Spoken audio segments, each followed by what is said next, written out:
Hello and welcome to the program. Abductions, torture and forced confessions, this is what faces those who stand up to Russian authorities in occupied Crimea.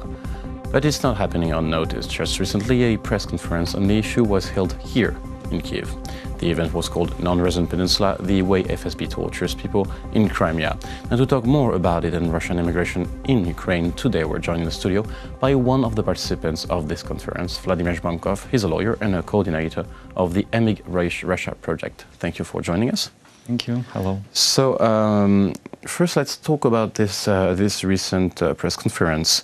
And so for the viewers to understand the situation, there was a press conference held about torture yesterday in Kyiv with people who came from Crimea, who are tortured in Crimea, in Ukraine. Now, for the viewer to understand and to sum up, what is the situation now, more or less? The situation is very hard, and yesterday it was a big press conference about just one case of tortures, about one family that was tortured for many days, and it was a very hard story to listen it by myself, because if you read somewhere about it, it's one case, but when you see this man that was in this hell, it was very hard. Russian authorities, FSB and police and other authorities used to use tortures, and this practice, we see this practice for years. For example, before all Crimea's cases, there was very problematic region, North Caucasus, and there's Chechnya, Ingushetia, Dagestan, and so on. And Bashkiria, it is at the east, and other regions. And these methods that we see for now in Crimea, they was burned there. And the first steps of Russian authorities was that they worked with terrorists, and they had some. They thought they had some moral due to do something, and they can use every method. Because the rhetoric of the FSB, just for viewers to understand, is saying there are extremists, there are terrorists, so we can do that. Yes, yes. And for now, of course, all these people that we see, it's fake extremists.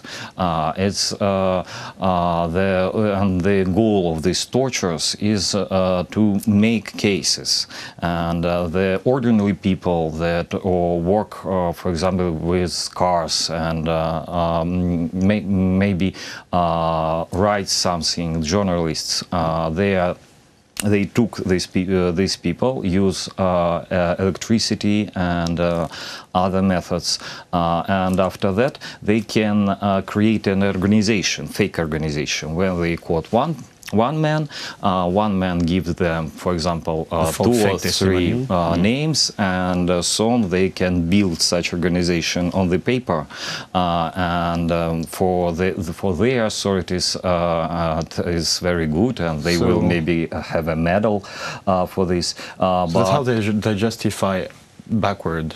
Actually, that they create this situation where they torture people, and then they justify by creating fake organizations. Yes, they're creating this fake organization in Crimea. As far as I know, there is maybe 5 or 6 such fake organizations. Some of them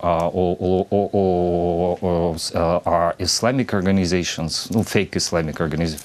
Fake organization called Fake Islam, and the Russian authorities are trying to connect this organization with Syria and conflict with IGIL, and it's a very big fake story from Kafka, maybe.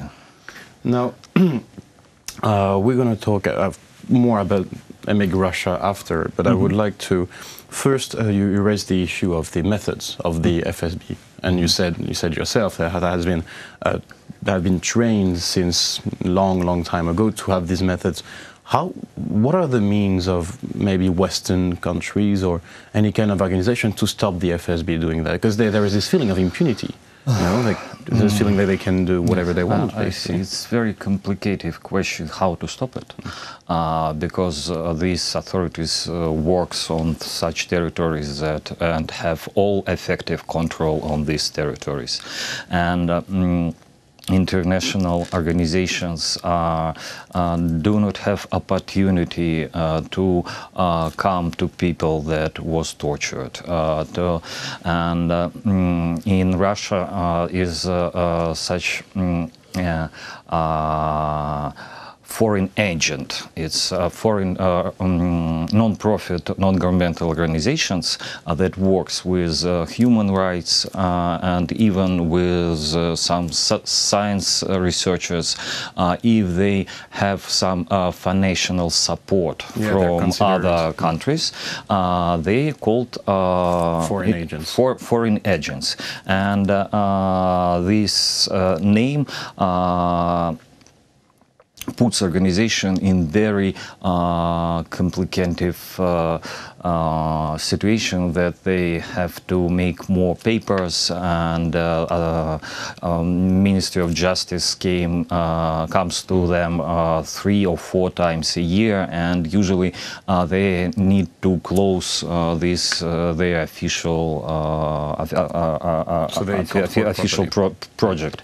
And from international from other countries, they help for this. They can't help this organization officially, but in the United Nations, in European Council, and in European Union, in all authorities of this organization, the fact that Russia used tortures and other illegal methods of persecution, it's a well-known fact. But how? There's no effect on the ground so far.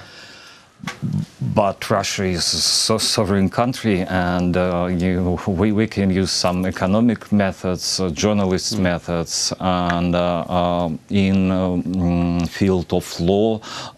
No, for now in Gaga, in Netherlands, there is a very big case about Ukrainian-Russia conflict, and there yesterday was a new stage of procedure, and 6 tons of documents were Ukrainian authorities bring to Gaga's court.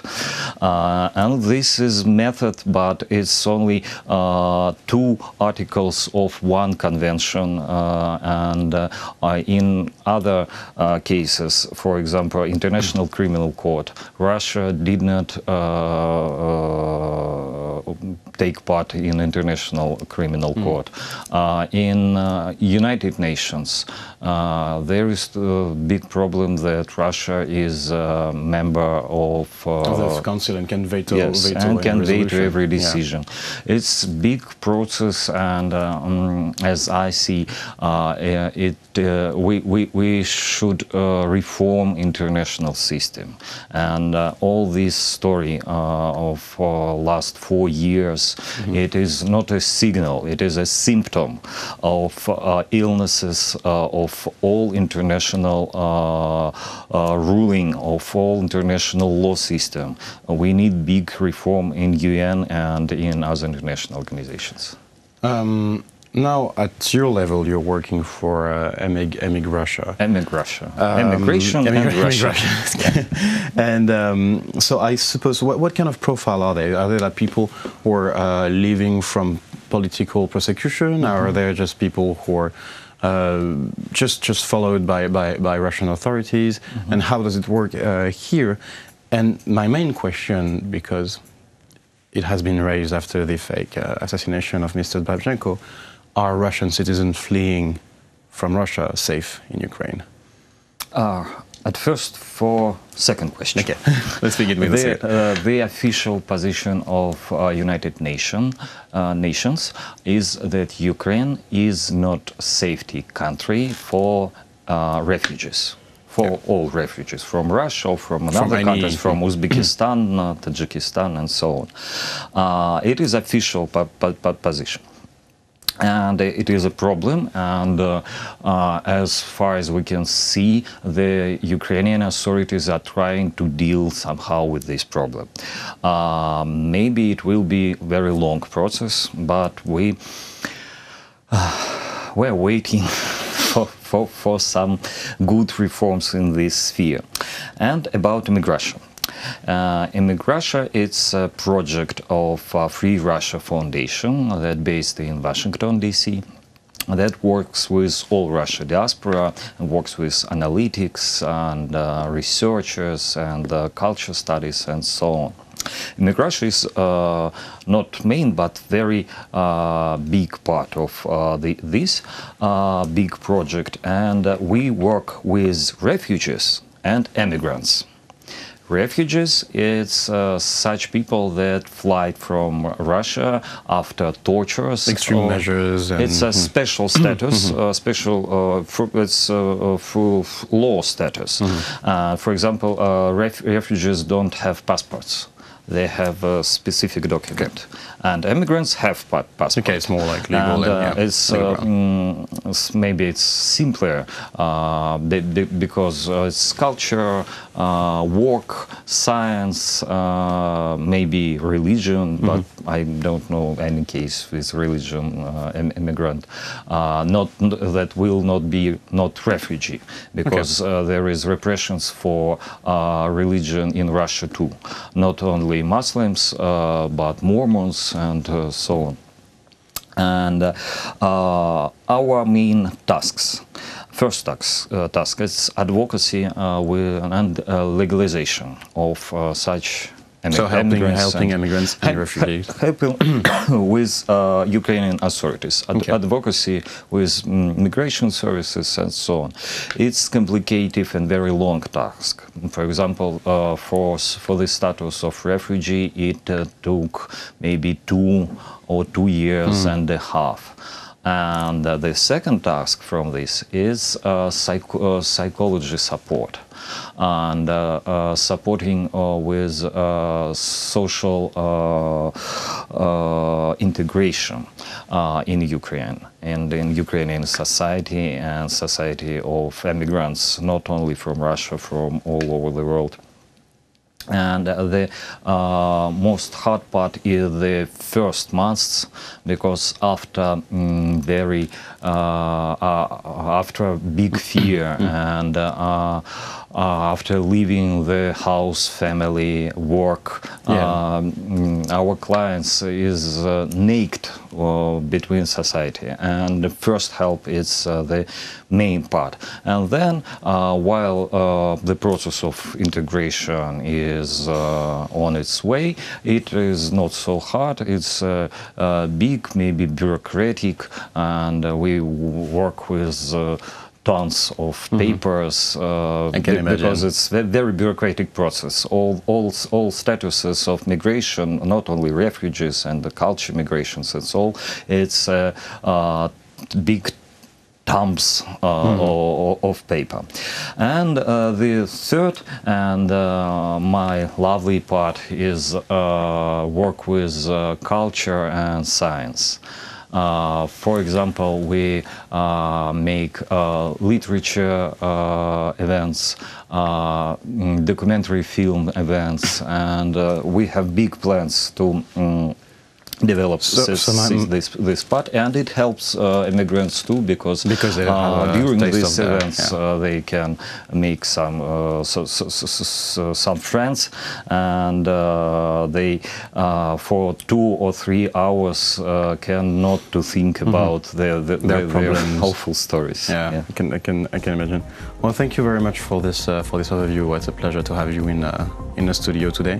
Thank you very much. It was a pleasure for me too. That was Vladimir Zhbankov. He's a lawyer and coordinator of the EmigRussia project. Thanks for watching the program. Stay tuned for the rest.